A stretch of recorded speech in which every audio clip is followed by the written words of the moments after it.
How to remove people or object from your iPhone photos for free. Let's get started.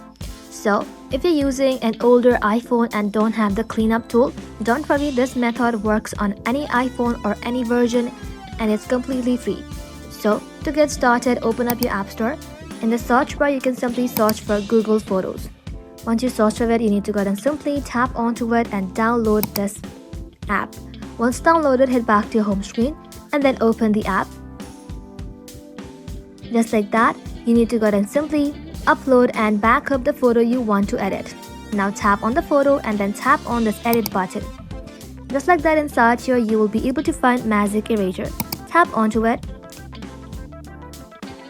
Now after that, you have to simply brush over the person or object you want to remove.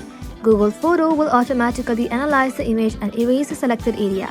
When you are done, you can simply tap on Done, then tap on Save. You can tap on Save or Save as Copy to keep the original photo safe. That's it. You have successfully removed people or object from your iPhone photo for free. Thank you all for watching. If this video was helpful, consider subscribing to our channel and liking this video.